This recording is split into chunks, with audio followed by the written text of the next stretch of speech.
Yutimah dan kambing kurban. Ini kisah tentang Yutimah. Siapakah dia? Yutimah adalah tetangga kami. Dia salah seorang penerima program subsidi langsung tunai yang kini telah berakhir. 4 kali menerima subsidi selama setahun. Jumlah uang yang diterima Yutimah dari pemerintah sebesar 1,2 juta. Yutimah adalah penerima subsidi yang sebenarnya. Maka rumahnya berlantai tanah, berdinding anyaman bambu, tidak punya sumur sendiri. Bahkan status tanah yang ditempati gubuk Yutimah adalah bukan milik sendiri. Usia Yutimah sekitar 50-an. Dia sebatang kara. Dulu setelah remaja, Yutimah bekerja sebagai pembantu rumah tangga di Jakarta.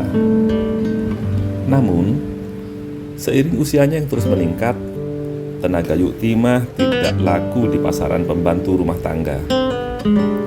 Dia pun kembali ke kampung kami.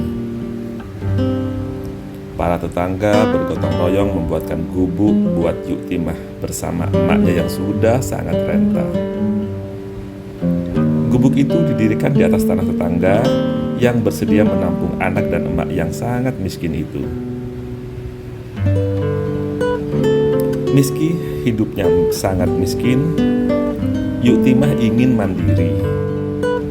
Maka ia berjualan nasi bungkus. Pembeli tetapnya adalah para santri yang sedang mondok di pesantren kampung kami. Tentu hasilnya tidak seberapa. Tapi Yutimah bertahan. Dan nyatanya dia bisa hidup bertahun-tahun bersama dengan emaknya. Setelah emaknya meninggal, Yutimah mengasuh seorang kemenakan. Dia biayai anak itu hingga tamat SD. Tapi ini zaman apa? Anak itu harus cari makan. Maka dia tersedot arus perdagangan pembantu rumah tangga. Dan lagi-lagi terdampar di Jakarta. Sudah 4 tahun terakhir ini Yutimah kembali hidup sebatang kara dan mencukupi kebutuhan hidupnya dengan berjualan nasi bungkus. Untung di kampung kami ada pesantren kecil. Para santrinya adalah anak-anak petani yang biasa makan nasi seperti yang dijual Yutimah. Kemarin Yutimah datang ke rumah saya. Saya sudah mengira bahwa pasti dia mau bicara soal tabungan. Inilah hebatnya. Semiskin itu, Yutimah masih bisa menabung di Bank Perkreditan Rakyat Syariah, di mana saya ikut menjadi pengurusnya. Tapi Yutimah gak pernah mau datang ke kantor. Katanya malu, sebab dia orang miskin dan buta huruf.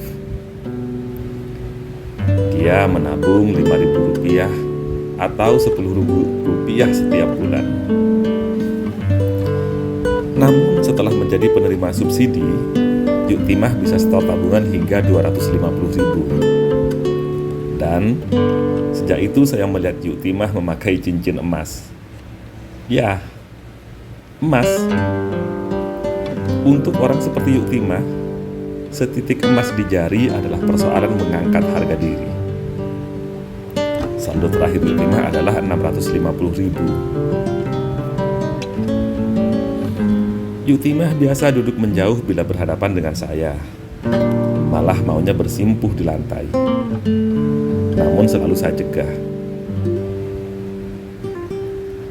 "Pak, saya mau mengambil tabungan," kata Yutimah dengan suaranya yang kecil.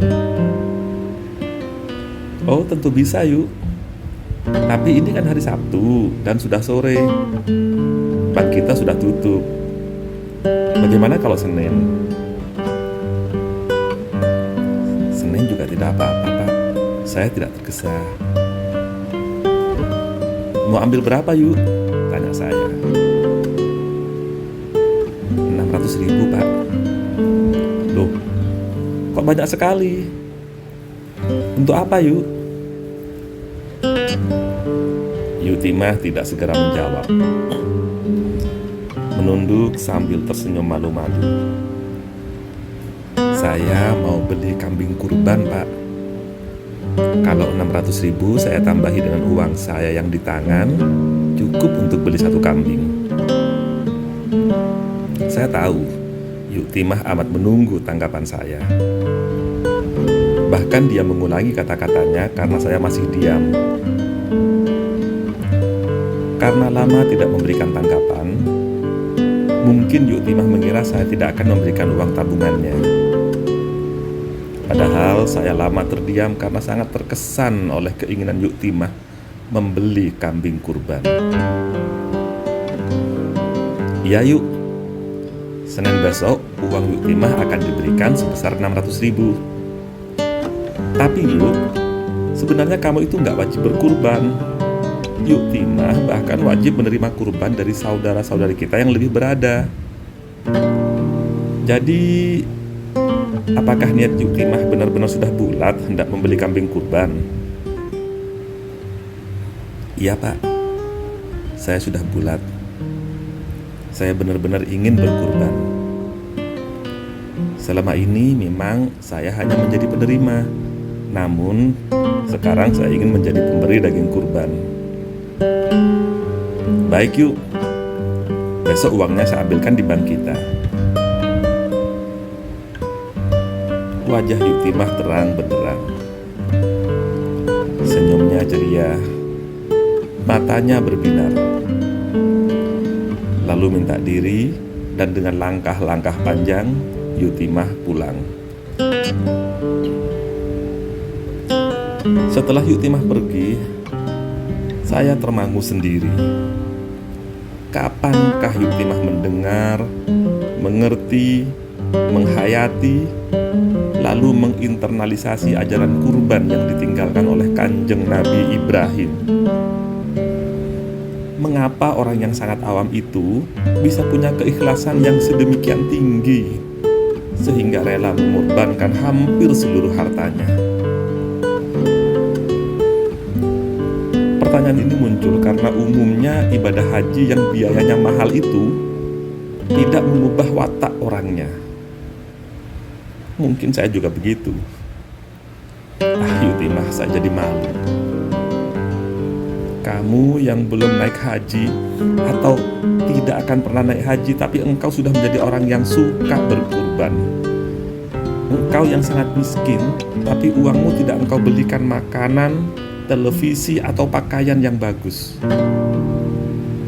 Uangmu malah engkau belikan kambing kurban. Ya Yutimah, meski aku dilarang dokter makan daging kambing, tapi kali ini akan saya langgar. Saya ingin menikmati daging kambingmu yang sepertinya sudah berbau surga. Mudah-mudahan engkau mabrur sebelum engkau naik haji. Sungguh, laki-laki dan perempuan muslim, laki-laki dan perempuan mukmin, laki-laki dan perempuan yang tetap dalam ketaatannya, laki-laki dan perempuan yang benar, laki-laki dan perempuan yang khusyuk, laki-laki dan perempuan yang bersedekah, laki-laki dan perempuan yang puasa, laki-laki dan perempuan yang memelihara kehormatannya, laki-laki dan perempuan yang banyak menyebut asma Allah. Allah telah menyediakan untuk mereka ampunan dan pahala yang besar. Quran Surah Al-Ahzab ayat 35.